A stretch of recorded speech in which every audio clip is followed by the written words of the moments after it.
Continuamos con los relatos de ciencia. En esta ocasión veremos la estructura primaria de las proteínas.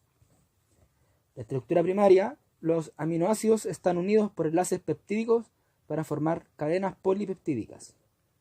Las proteínas son polímeros lineales formados por la unión del grupo alfa-carboxilo de un aminoácido al grupo alfa-amino de otro aminoácido. Este tipo de unión se llama enlace peptídico o enlace amida. La formación de un dipéptido a partir de dos aminoácidos se acompaña por la pérdida de una molécula de agua. El equilibrio en esta reacción está más desplazado hacia la hidrólisis que hacia la síntesis. Por ello, la biosíntesis de los enlaces peptídicos requiere de un aporte de energía libre. No obstante, los enlaces peptídicos son muy estables cinéticamente. El tiempo de vida de un enlace peptídico en disolución acuosa, en ausencia de un catalizador, es cercano a los 1000 años. Una serie de aminoácidos unidos por enlace peptídico forman una cadena polipeptídica, y cada unidad aminoacídica de un polipéptido se denomina residuo. Una cadena polipeptídica tiene polaridad, porque sus extremos son diferentes, con un grupo alfa-amino en un extremo y un grupo alfa-carboxilo en el otro. Por convención, el extremo amino terminal se considera que es el comienzo de la cadena, por lo que la secuencia de aminoácidos de una cadena polipeptídica se escribe comenzando con este residuo. Así, en el pentapéptido tirosina, glicina, fenilalanina y leucina, la tirosina es el residuo amino terminal y la leucina es el residuo carboxiterminal. Una cadena polipeptídica consta de una parte repetida regularmente, llamada la cadena principal o esqueleto, y una parte variable constituida por las cadenas laterales características. El esqueleto polipeptídico es potencialmente rico en capacidad de formar puentes de hidrógeno. Cada residuo contiene un grupo carbonilo, que es un buen aceptor de puentes de hidrógeno, y, con la excepción de la prolina, un grupo NH, que es un buen dador de puentes de hidrógeno. Estos grupos interaccionan entre sí y con grupos funcionales de las cadenas laterales para estabilizar las estructuras particulares. La mayoría de las cadenas polipeptídicas naturales contienen entre 50 y 2000 residuos de aminoácidos y se conocen como proteínas. La mayor proteína conocida es una proteína muscular, la titina, que contiene 27.000 aminoácidos. Los péptidos que constan de un pequeño número de aminoácidos se llaman oligopéptidos o simplemente péptidos.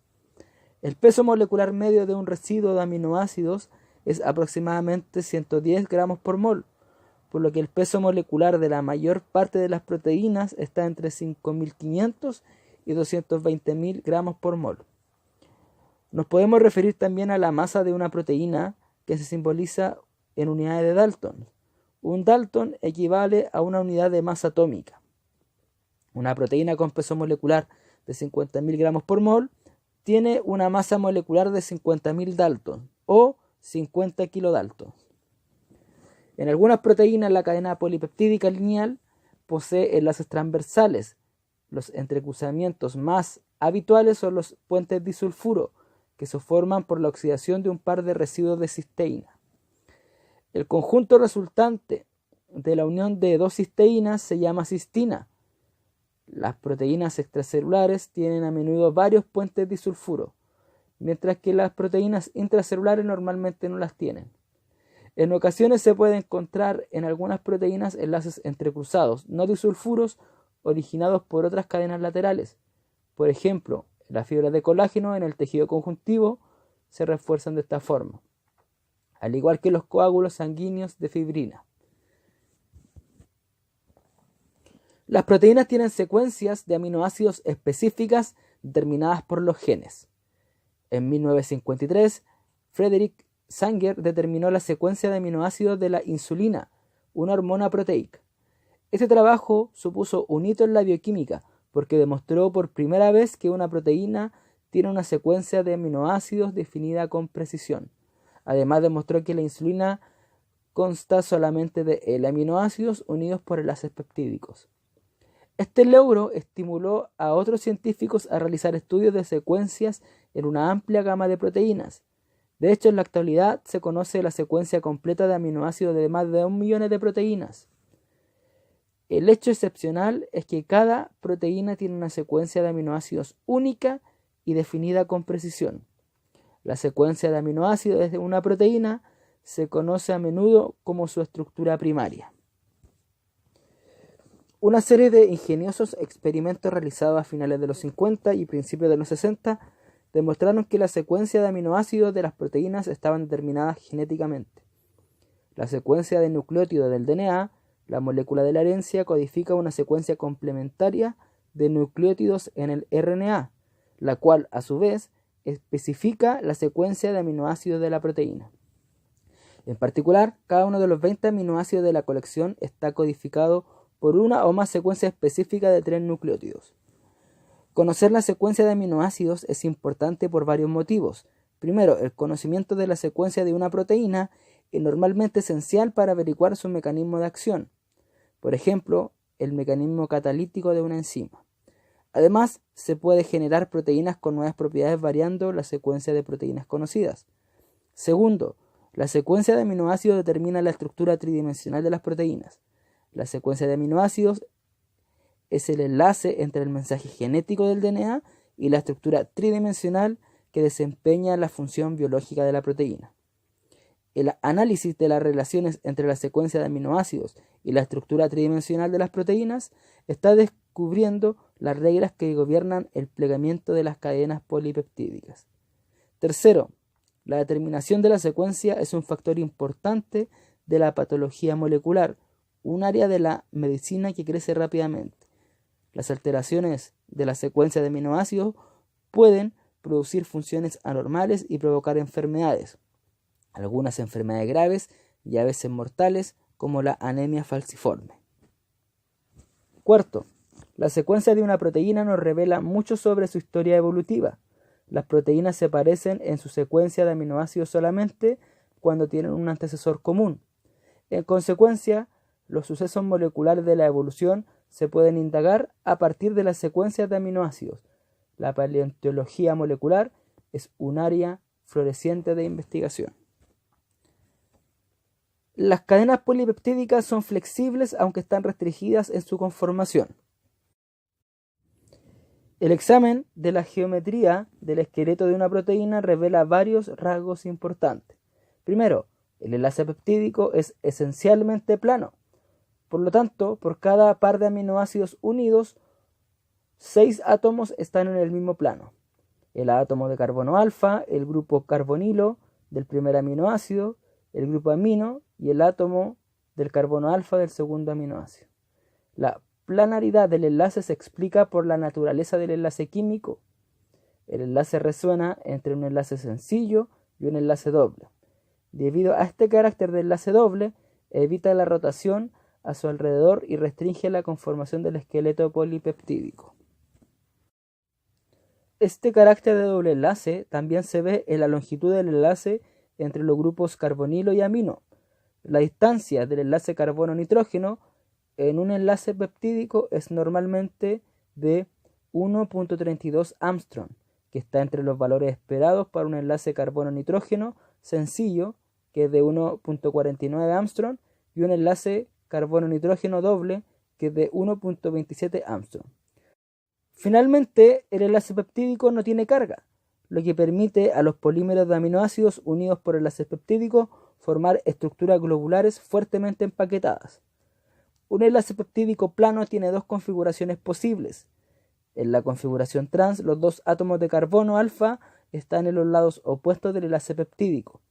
En la configuración cis, estos grupos están en el mismo lado del enlace peptídico. Casi todos los enlaces en las proteínas son trans. Esta preferencia de trans a cis se puede explicar por el hecho de que los choques estéricos entre los grupos unidos a los átomos de carbono alfa impide la adopción de la forma cis, mientras que no se producen en la forma trans. Los enlaces peptídicos cis más comunes son las uniones de cualquier aminoácido con la prolina. Dichos enlaces muestran menos preferencia por la configuración trans, porque el nitrógeno de la prolina está unido a dos átomos de carbonos tetraédricos, lo que limita la diferencia estérica entre las formas trans y cis. A diferencia del enlace peptídico, los enlaces entre el grupo amino y el átomo de carbono alfa y entre el átomo de carbono alfa y el grupo carbonilo son enlaces sencillos puros. Las dos unidades peptídicas adyacentes rígidas pueden girar alrededor de estos enlaces de forma que se producen varias orientaciones. Esta libertad de rotación alrededor de dos enlaces de cada aminoácido permite a las proteínas plegarse de forma muy diversas. Los giros alrededor de estos ángulos se concretan en los llamados ángulos de torsión. El ángulo de giro del enlace entre el átomo de nitrógeno y el carbono alfa se conoce como phi. El ángulo de giro en el enlace entre el carbono alfa y el carbonilo se llama psi. Un giro en la dirección de las agujas del reloj sobre cualquiera de estos enlaces visto desde el átomo de nitrógeno hacia el carbono alfa o desde el carbonilo hacia el carbono alfa corresponde a un valor positivo. Los ángulos de phi y psi determinan la arquitectura de las cadenas polipeptídicas. ¿Son posibles todas las combinaciones de psi y phi? Gopalasamudram Ramachandran, un científico, descubrió que muchas combinaciones no son posibles debido a los choques estéricos entre los átomos. Los valores positivos se pueden visualizar en unas representaciones bidimensionales que se conocen como diagramas de Ramachandran. 3/4 de las combinaciones de phi y psi posibles están excluidas por choques estéricos locales. La exclusión estérica, el hecho de que dos átomos no puedan estar en el mismo sitio al mismo tiempo, puede ser un poderoso principio organizativo. La capacidad de los polímeros biológicos, como las proteínas, para plegarse en estructuras bien definidas es termodinámicamente relevante. Consideraremos el equilibrio entre un polímero desplegado, que existe como un ovillo estadístico, es decir, como una mezcla de muchas conformaciones posibles no estables, y la forma plegada, que adopta una conformación específica. La entropía favorable asociada con el número de conformaciones en la forma desplegada se opone al plegamiento y debe ser superada por interacciones que favorezcan la forma plegada. De este modo, los polímeros altamente flexibles con un gran número de conformaciones posibles no se pliegan en estructuras únicas.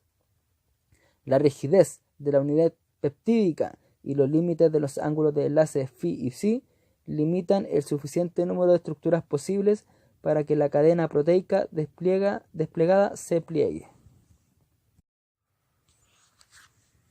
Continuamos con los relatos de